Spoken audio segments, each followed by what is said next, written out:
Good morning, good afternoon, good evening, wherever you are in the world. I am Viola Edward, your host for this lovely program in Radio Works World. We are today at the Feminine Capital Rhythm. Good morning, good afternoon, good evening, wherever you are in the world. Here I am, Viola Edward, your host for the Feminine Capital Rhythm show in Radio Works World, created by Marina Nani. And today is very, very special day because I'm going to be interviewing a man that I respect and admire a lot.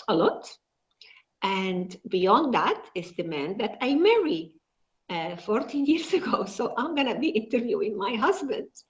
Here we are in our kitchen. And I thought, Marina and we thought it would be so nice to know Michael from different angles. Hello, Marina. Wow.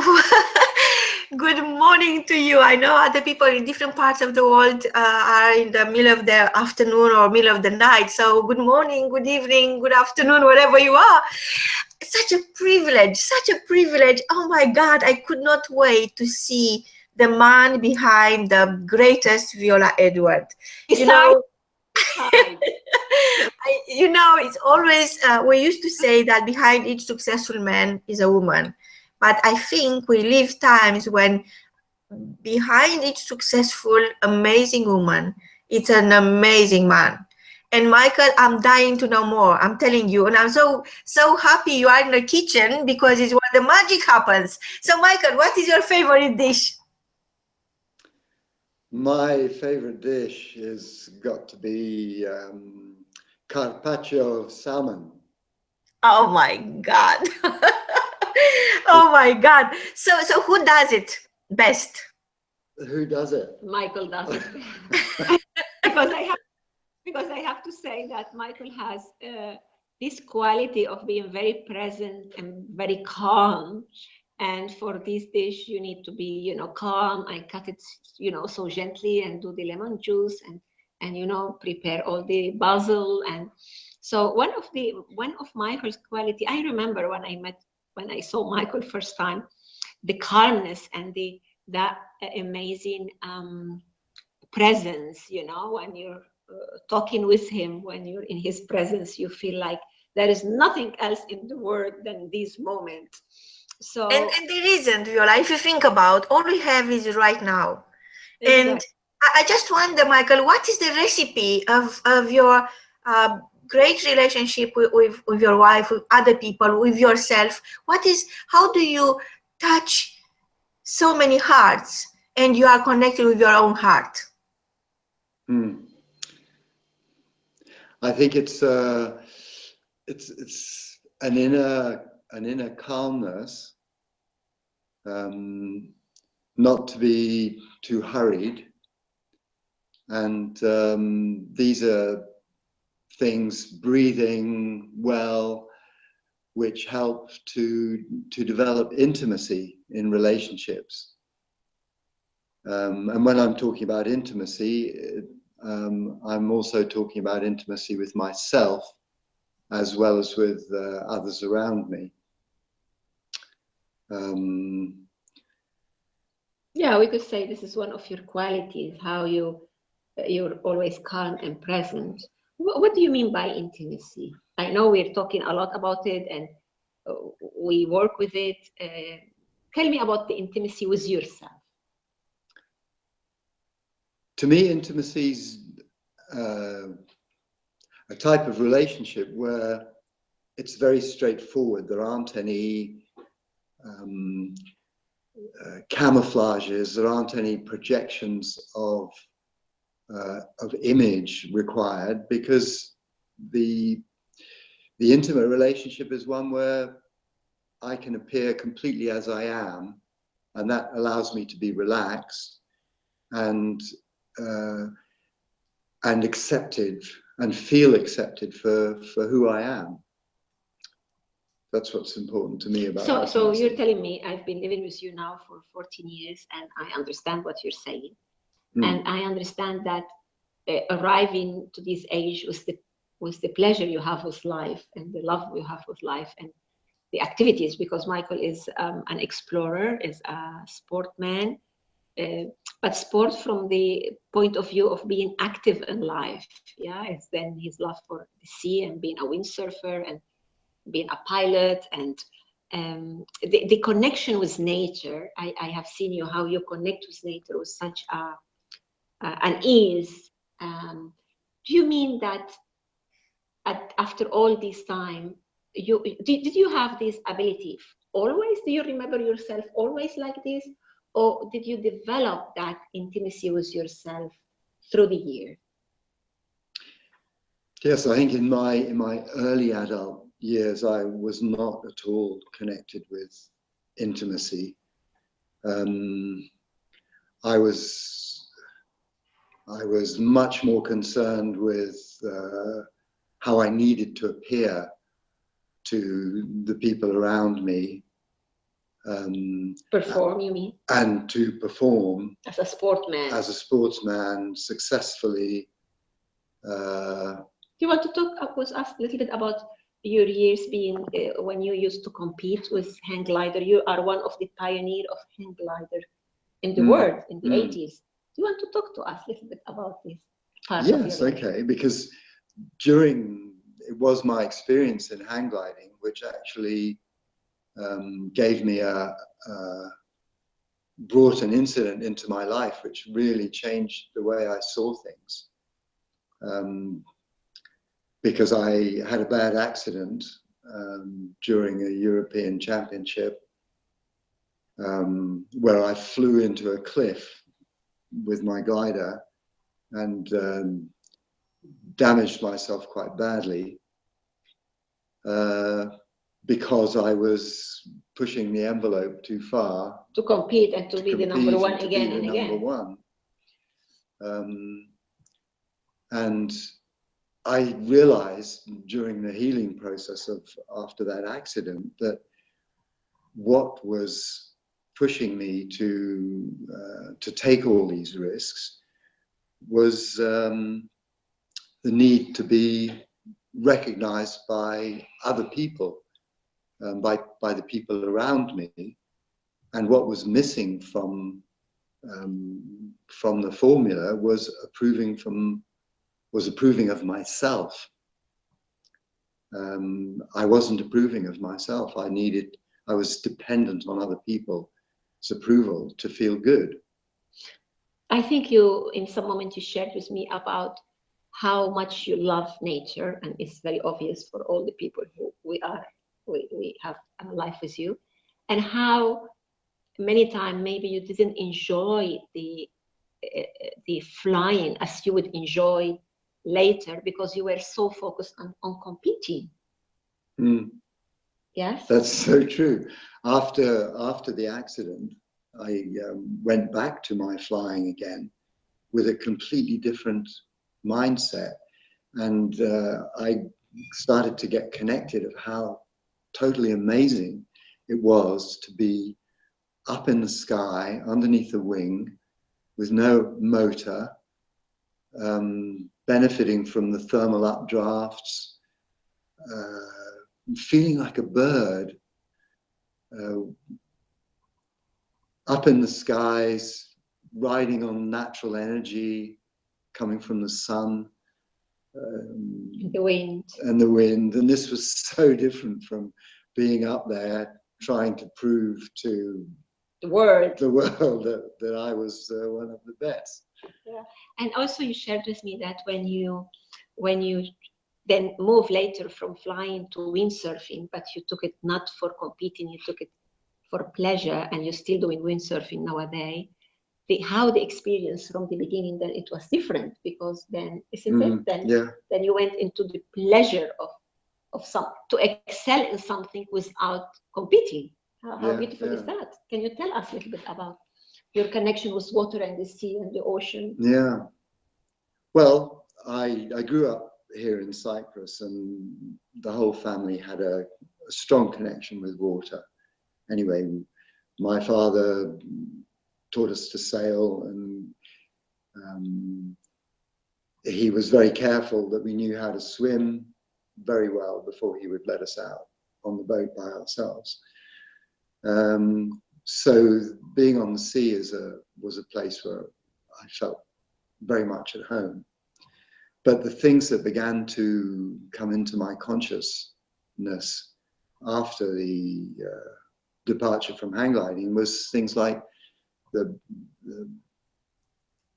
quality of the blue of the sea and the amazing contrast with the white foam of breaking waves, and the quality that the surface of the sea takes on when there's a strong wind blowing, the way the ripples interfere with the light reflecting off the surface of the water. And being on that surface and riding up and down on the waves at some speed, it was just an amazing physical sensation. And the only person out there enjoying it was me. I wasn't involved in. There was nobody to show off to or be the best for. It You was and just nature. me and nature. Yeah. In harmony.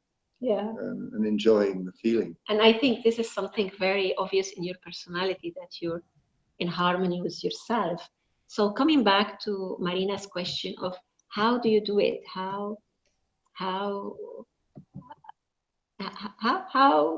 do you manage to live with somebody like me who is from another culture, different culture, who's a little bit wild and not very structured? And tell us a little bit about how is it to live in this so much transcultural relationship? What is the secret about that? In the beginning, I didn't connect with it straight away. I think what connected me to you was the falling in love, the physical attraction, the fascination of the character. But I soon became aware that you were a very different person from me. You can say that again. And then what began to develop was the notion that actually the fact that we were such different personalities gave us a much broader outlook on the world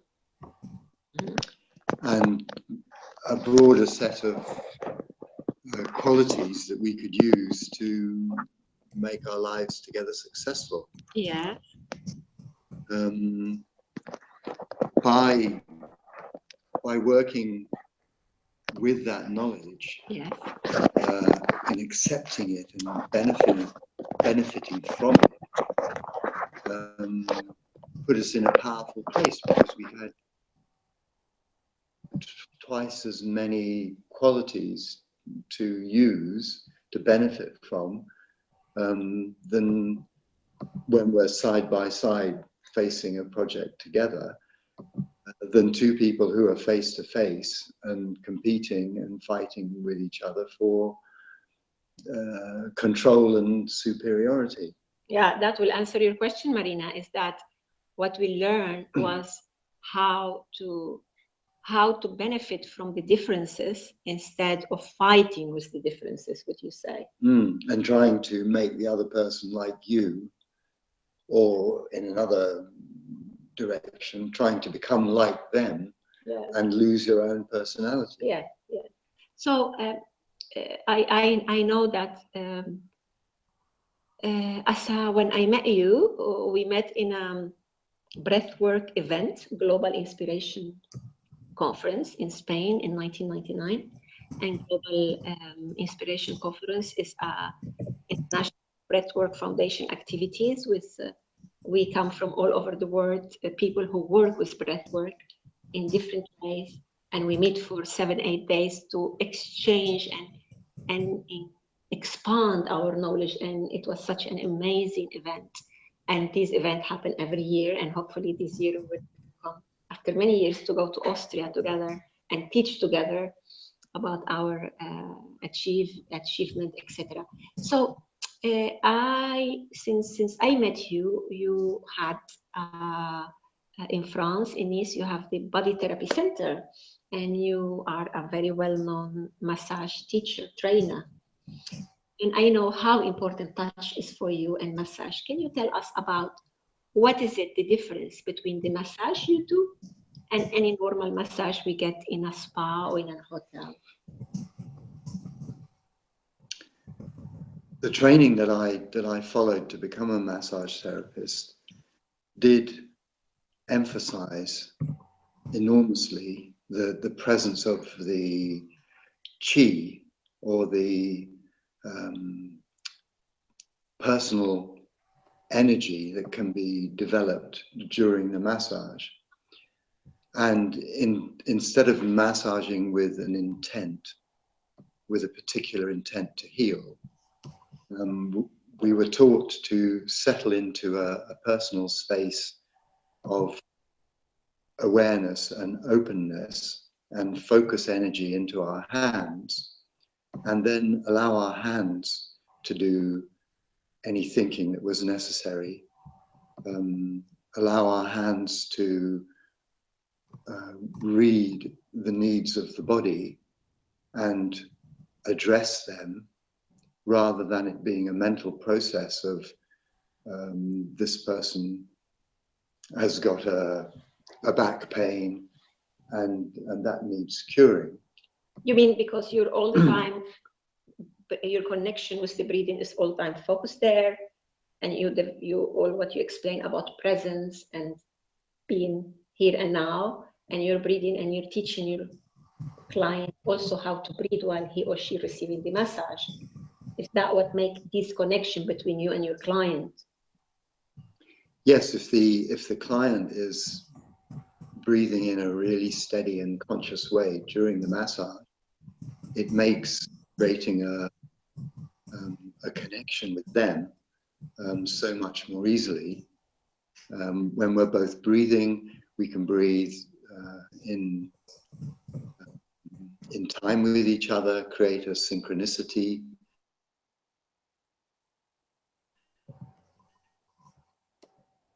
Two of us, and this that they are looking for in coming for a massage will appear by itself without a mental process required from the masseur. Yeah. So so you're saying that the connection between the one who's giving the massage and the one who's receiving the massage through the breath work will create certain energy and will help the process to develop for a certain healing. This is what you're saying? That was the theory as I understood it. Yeah. During our teaching. And so then we were encouraged to, with the breathing, to develop the appearance of this energy in the hands that were doing the touching. And is that where you were inspired when you decided to some years ago to create this program, Touching Heart Massage, because you were thinking about how a couple, how a relationship can expand, can develop more of their connection through the touch? Would you tell us a little bit about the story in your understanding about why touch is so important in our lives? We communicate with each other in many different ways. Mostly we do it through talking, but we also do it through our eyes, through observing what's going on, through reading the signals that are coming to us from the other person, from their face, from their body posture, the body language. We listen, apart from listening to words, we listen to sounds, which will tell us sighs of contentment, puffs of exasperation,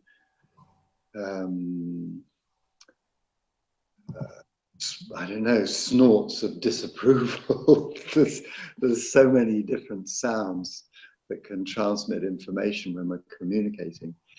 But touch is the one that really interested me a lot. And there's so many moments in our lives when what we need to say is delicate and we can't find the words. And if we are in a situation where we're touching the other person, often the message that we want to put across will be there in the tenderness of the touch.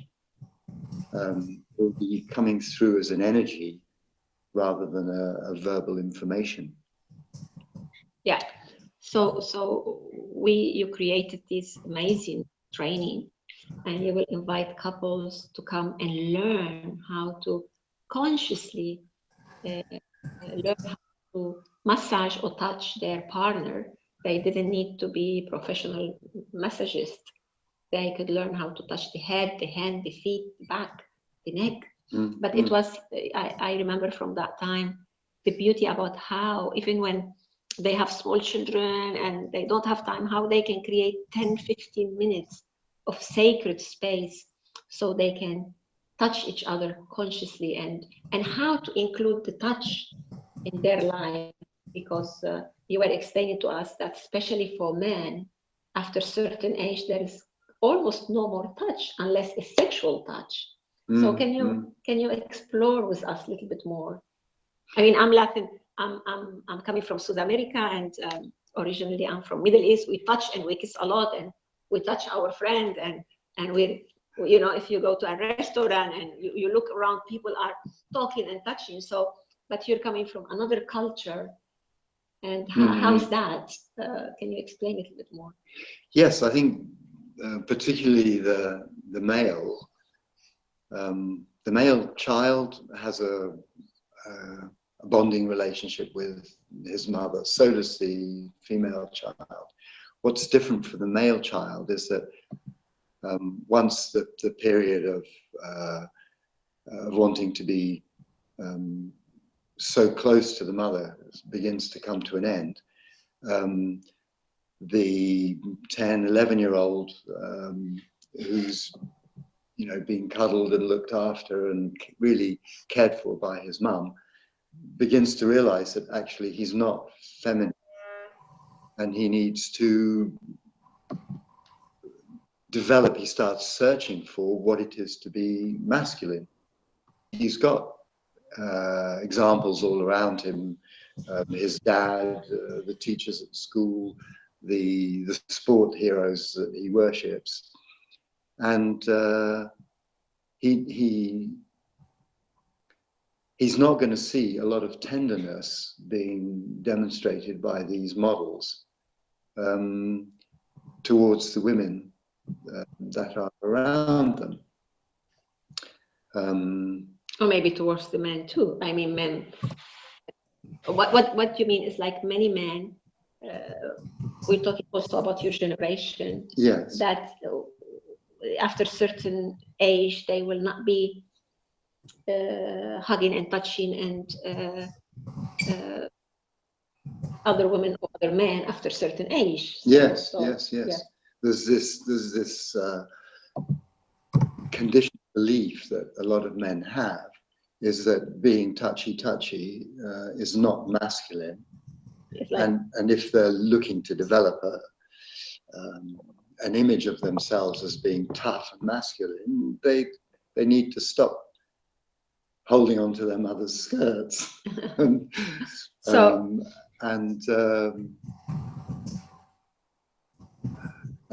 not need the, you know, this expression of tenderness to be out in the open there. Of course, it's inside and it gets repressed. As then this teenager matures, goes through all the topsy-turvy of the hormones and so on, and then the young boy adult will come to a situation where he is attracted to the feminine character. And suddenly he comes into a domain where touch is very much again, because he's attracted to the female body. But now the touch has taken on a different connotation. It's no longer just about affection. It's definitely very mixed up with sexuality, to the point where for a young 20-year-old male adult, probably the only moments he's going to be You're talking about involved in heterosexual adults, yes? Yes. Yeah. Yeah. Is going to be in a sexual context.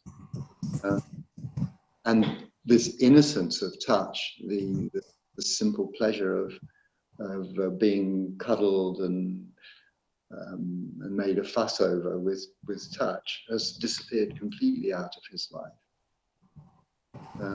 to be replaced simply by touch as a sexual expression. And once I realized that in myself, I could see how important it might be in many men's lives to be to the innocence of touch, to that original innocence that they had as young boys. And it ended up developing into an idea to go out towards couples and try and reintroduce to them an innocent touch that wasn't tangled up with their sexuality or their lack of sexuality. Yeah, that goes exactly the same for heterosexual as same-sex relationship. Absolutely. The same we could be according to how was our education or the country we grew up in. We could be deprived of what is the touch.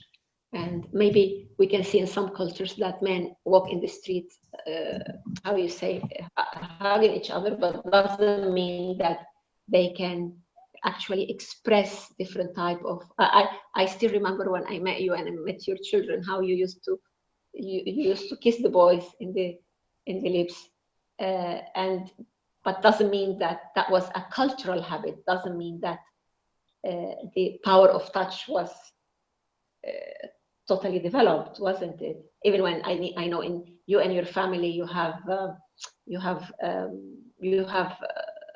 expressed that, and I can see how the boys come and hug you and kiss you, and we when we're together we hug and kiss every morning and every night before going, good morning, and how is in our family quite developed. And your idea was how to help other families to go into their own level of that and develop more touching. And for that you call it touching heart, because through the massage you will be touching the heart of the other person.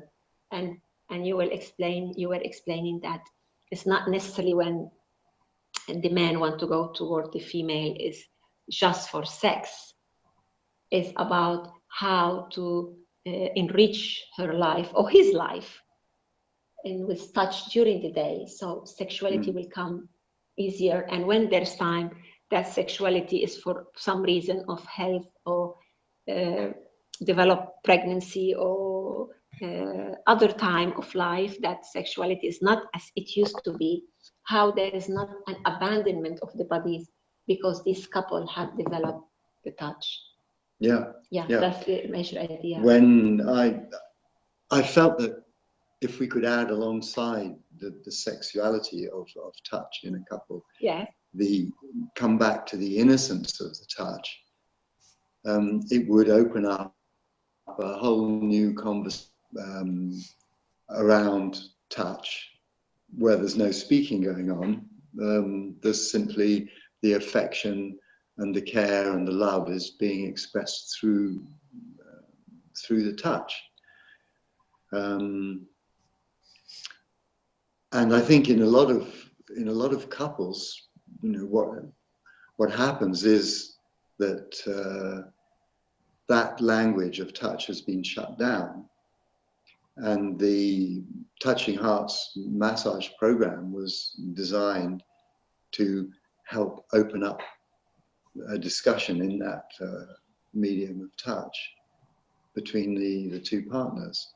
Yeah. And for that, we would get them together in groups and teach them very simple massage techniques, say with one person sitting on a comfortable cushion on the floor and the other person kneeling behind them, and giving them a neck, a shoulder massage, massaging their scalp, something that can be done in Any place. 10 minutes Yeah. and any place, because it's not Yeah. it's not a sexual touch. Yeah. You can come home from work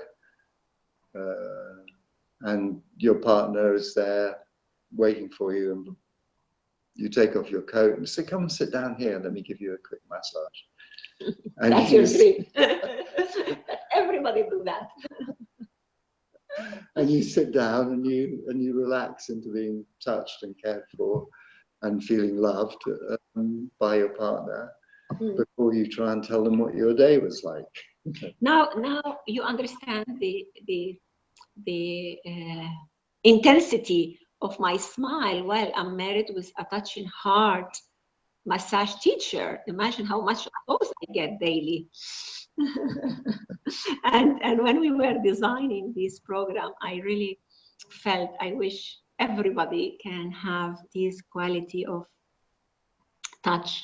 And as I said, we don't need to be a professional massagist to do that. It's the consciousness about how important is the touch. And in reality, it touched our heart and help us to move forward, because we age, we get into a certain situation or accident, or also a relationship develop into other ways, and how that keep us kind of together, up to date, isn't it? That ability to be able to touch with the look, touch with the hand. Yeah. So Michael, we are coming to the end of this interview. I'm sure Marina will ask me to do much more with you, and I will be happy to, because and we have talked many times, writing your life story and all the countries you lived in and all the activities you have, how you still so active in your daily work and bicycling and windsurfing and to learn. So definitely we will make one or more than one books about that. But what will be your message before we finish for couples?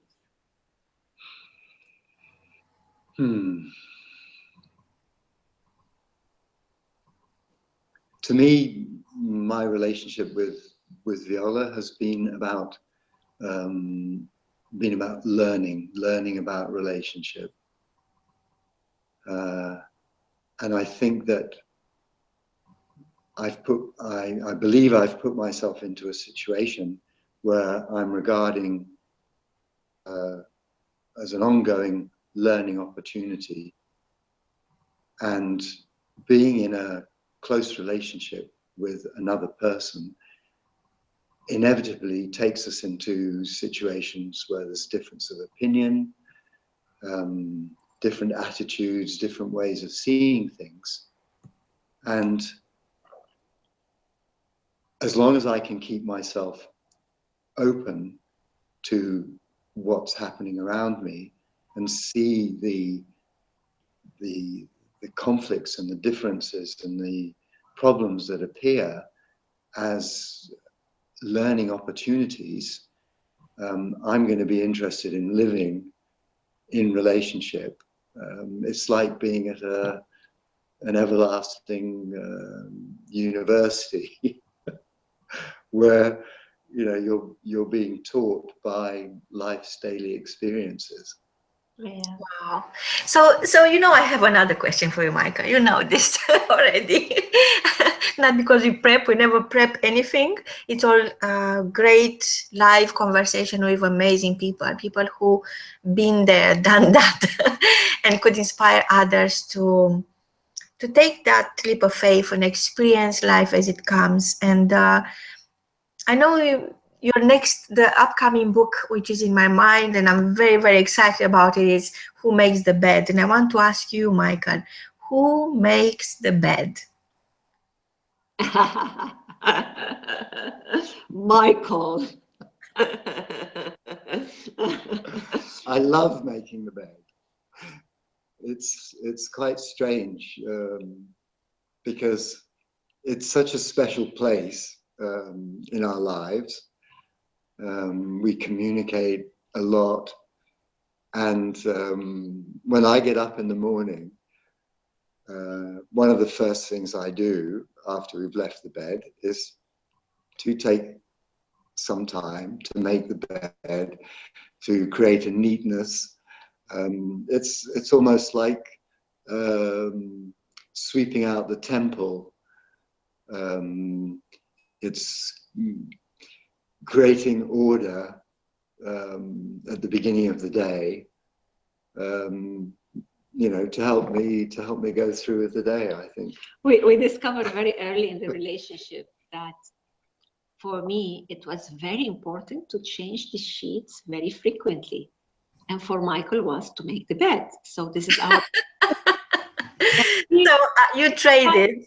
exactly. So I know there is a lot of synergy available for couples, and I think the love you want in your life is not somebody else's duty or moral obligation, or not necessarily is coming from outside. It's almost like happiness. It's an inside job.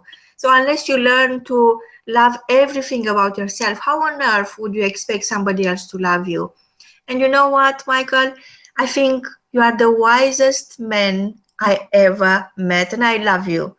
From all of us, until next time, is goodbye. Thank you, Marina. Goodbye for today. Thank you, Marina. Goodbye. And Bye-bye. see you soon. Bye-bye for now.